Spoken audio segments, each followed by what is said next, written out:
നമ്മുടെ ഇന്നത്തെ video single crochet എങ്ങനെ ചെയ്യാമെന്നുള്ളതാണ് നമ്മൾ പഠിക്കുന്നത്. ഇത് നമ്മുടെ 5ാമത്തെ ക്ലാസ്സാണ്. സ്ലിപ്പ് നോട്ട് പഠിച്ചു, മാജിക് റിങ് പഠിച്ചായിരുന്നു, ചെയിൻ സ്റ്റിച്ച് പഠിച്ചു, അതുപോലെ തന്നെ നമ്മൾ ഡബിൾ ക്രോഷേ പഠിച്ചു. ഇന്ന് നമ്മൾ പഠിക്കുന്നത് സിംഗിൾ ക്രോഷേ. ഇത് സ്ലിപ്പ് നോട്ട് ഇട്ടിട്ട് നമ്മൾ ചെയിൻ സ്റ്റിച്ച് ചെയ്ത് വെച്ചിരിക്കുന്നതാണ്. ഇതിൻ്റെ വീഡിയോ ഞാൻ ഇട്ടിട്ടുള്ളതാണ്, കാണണേ.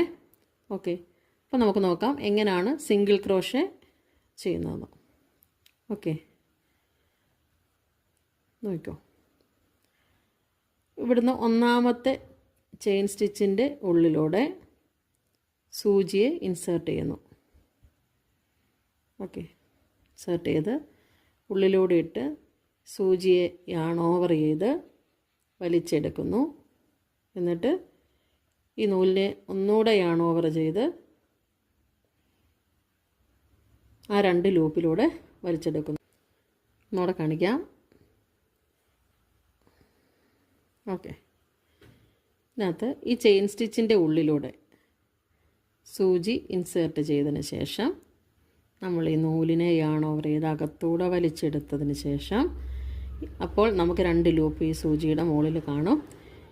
ഈ നൂലിനെ ഒന്നുകൂടെ യാൺ ഓവർ ചെയ്ത് അകത്തൂടെ വലിച്ചെടുക്കുമ്പോൾ എന്തായി? സിംഗിൾ ക്രോഷേ ആയി. ഒന്നുകൂടെ നോക്കിക്കോ. ചെയിൻ സ്റ്റിച്ചിൽ സൂചി ഇൻസേർട്ട് ചെയ്യുന്നു, അകത്തോടെ നൂലിനെ വലിച്ചെടുക്കുന്നു, സൂചി യാൺ ഓവർ ചെയ്ത് ഈ 2 ലൂപ്പിലൂടെ വലിച്ചെടുക്കുന്നു. അപ്പം നമുക്ക് നമ്മൾ സിംഗിൾ ക്രോഷേ കംപ്ലീറ്റ് ചെയ്തു. അപ്പോൾ ഇതാണ് സിംഗിൾ ക്രോഷേ. അപ്പോൾ ഈ രീതിയിലാണ് നമ്മുടെ സിംഗിൾ ക്രോഷേ കംപ്ലീറ്റ് ചെയ്യുന്നത്.